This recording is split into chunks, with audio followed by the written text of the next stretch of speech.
Հիշեցնենք, որ հունվարի 19-ի լույս 20-ի գիշերը ժամը 23:50-ից մինչև 00:15-ի սահմաններում Լեռնային Ղարաբաղի Հանրապետության եւ Ադրբեջանի պետական սահմանի հյուսիսարևելյան Ջրաբերդ եւ հարավարևելյան Կորգան ուղղություններում արձանագրվել են հակառակորդի դիվերսիոն խմբերի ներթափանցման միանժամանակյա փորձեր։ Իրավիճակն առավել լարված է եղել հատկապես հյուսիսարևելյան հատվածում տեղակայված մարտական հենակետերում։ Հյուսիսային սահմանագծի մարտական դիրքերից մեկի ուղղությամբ, որն Արցախի պետական սահմանի ռազմավարական կարևոր նշանակության հատված է, մարտն ընթացել է ծայրահեղ լարված պայմաններում։ Հավանաբար նպատակ ունենալով գրավել հենց այդ դիրքը, հակառակորդը սկսել է ակտիվ կրակային ազդեցություն գործել հարևան աջ եւ ձախ դիրքերի վրա,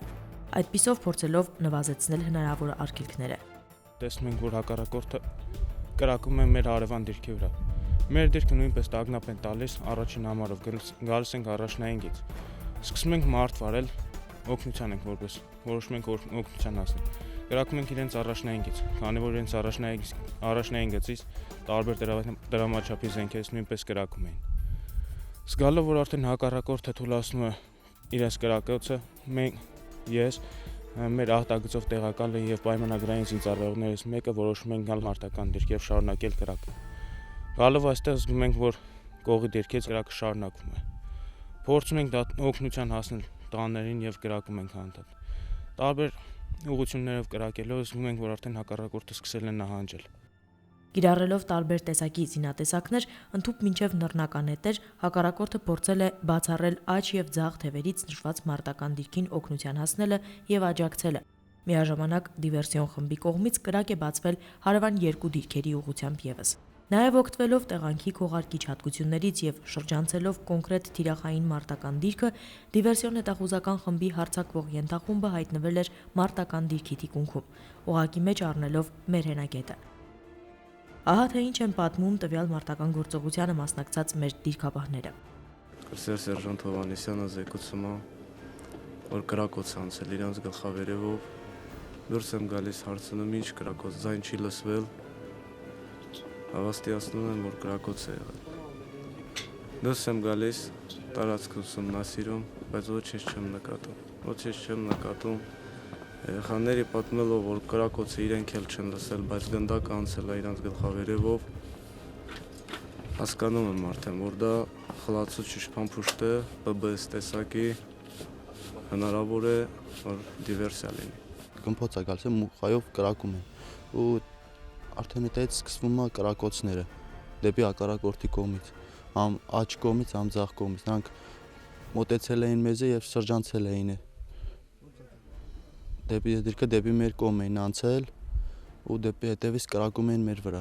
Այդ ժամանակ իմ հետ Դադամյան Էդիկը երկուսով էինք հետևը դիրքավորվել եւ այդ ընթացքում մենք էլ էինք կրակում իրանց վրա։ Կրծեր սերժանտ Արմեն Հովհաննիսյանը գտնվելով Խրամապտջում, որը ճակատային մասով ուղղված էր դեպի հակառակորդը, այսինքն դեպի արևելք, սկսել է նույնպես կրակոցներ արձակել հակառակորդի ուղղությամբ։ Նույնիսկ ծանր վիրավոր վիճակում զինվորը չի ընկրկել եւ շարունակել է դիմադրությունը։ Դա հայկական ուժերին հնարավորություն է տվել արագ կազմակերպվել եւ հետ շպրտել թշնամուն, պատճառելով մեծաթիվ կորուստներ։ Դասակի հրամանատարը նռնակներ է նետել դեպի դիվերսանտները եւ դիրքի անձնակազմը սկսել է շրջանաձև պաշտպանությամբ մարդ վարել։ Անհավասար մարդ մինչև ատամները զինված հակառակորդի հատուկ նշանակության ստորաբաժանման հետ։ Կացամ նստած ենք, մեր դիտորդներից մեկը եկավ, գորած կրակել է մեր վրա։ Դասակի համատա Թանյա Սաքսը։ Շուտ համար 1 տվեց, սա դիքավորեցին։ Մի ժամ բանտես սպասեցին զենզուն չկա։ Մեր տղեկից մեկը ինձի կանչում է Դադամյա։ Սենց ոտս երկու շագեման մեկը գրանտամետով թե ինչու կրակում է։ Այդպես կռիվ սկսում է։ Խոճապիչը մատնելով հակառակորդի դեմ ենք սկսում կրակ բացել։ Հակառակորդը գրանատներ է գցում դեպի մեր խրամաբջիջը եւ մենք էլ սկսում ենք ավակ լեյտենանտ Թանյանի թիկունքը պահելով ինքը սկսում է գրանատներ գցել F1։ Նշված գործողությունների արդյունքում չթողնելով մարտական դիրքը 8 ժամկետային զինծառայողներ Արմեն Հովհաննիսյանը, Նորայր Մկրտչյանը, Ռազմիկ Սարգսյանը, Սասուն Հակոբյանը, Ռազմիկ Մելքոնյանը, Էդիկ Դադանյանը, Արսեն Հովհաննիսյանը, Մխիթար Վարդանյանը, դասակի հրամանատար Սարգիս Թանանյանի, ինչպես նաև այդ գործողությունների ընթացքում դիրքասած հրամանատարի անձնակազմի հետ տարվող աշխատանքների գծով տեղակալ Մնացական Ավագյանի հետ մարդ են վարել։ Բարեբախտաբար մեր զինված ուժերի առաջապահ ստորաբաժանումները հարձակման երկու ուղղություններում էլ անցել են կազմակերպված պաշտպանության եւ հակառակորդին պատճառելով մարդկային եւ նյութական զգալի կորուստ, հետ են շպրտել ելման դիրքերը։ Բռնկված փոխհրաձգության արդյունքում հակառակորդի կողմից ստացած հրազենային վիրավորումից հյուսիսարևելյան ուղղությամբ տեղակայված մարտական դիրքում իր առջև դրված խնդիրը արիաբար կատարելու ժամանակ զոհվել է կրտսեր սերժանտ Արմեն Հովհաննիսյանը։ Արմեն Հովհաննիսյանը ծնվել է 1994 թվականի հունիսի 30-ին, ընտանիքում միակ որդին էր, ուներ 3 քույր։ Մինչև զորակոչվելն Արմենը սովորում էր Մշակույթի պետական քոլեջի վերջին կուրսում, զբաղվում էր քանդակագործությամբ եւ աշխատում կահույքի արտադրամասում։ Պատրաստվում էր դառնալ հեռուստաօպերատոր։ Հաստատ ինքը մտածել է, եթե թշնամին առաջ գար, ես չգիտեմ ինչ հետևանքներ կլինեին, ու այն սքո սեղանը, որ այսօր մեր տանը բացված է, պատկերացրեք, որ այդ պահին այդ դիրքերում 9 հոգի են եղել, այդ սեղանները կլինեին 9, ու դա մի սարսափելի բան կլիներ, երևի ժողովուրդը չէր դիմանա այդ ցավին։ Արցախի հանրապետության նախագահ Բակո Սահակյանի հրամանագրով Արմեն Հովհաննիսյանը հետմահու պարգևատրվել է արիության համար մեդալով։ Իդեպ Արմենն այդ պարգևի ամենաերիտասարդ մեդալակիրն է։ Թող բոլոր հայ ընտանիքներում ծնվեն 9 տղայի պես տղաներ, որ սիրեն իրանց մայրերին, ծնողներին, տատիկներին, հարազատներին, սիրեն իրենց հայրենիք ես մեր մի բուռ Հայաստանը, ու պահեն այդ հայրենիքը, այդ հողը, բայց ուզում եմ դիմեմ այն տղաներին, որոնք հենց հիմա դիրքերում են, մյուս տղաներին, ովքեր կփոխարինեն, եւ այն տղաներին, որ դեռ չեն զորակոչվել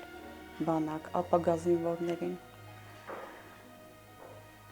բոլորին իմ մայրական սրտի խոսքը ասեմ, թող պինդ լինեն մեր բոլոր տղաները, զգոն լինեն, քաջ լինեն, ոչ մի բանից թող չվախենան, ինչպես իմ Արմենը, ու ես այնքան հպարտ եմ, որ ինքը իմ տղան է, ուրեմն ես ճիշտ եմ դաստիարակել իմ տղային։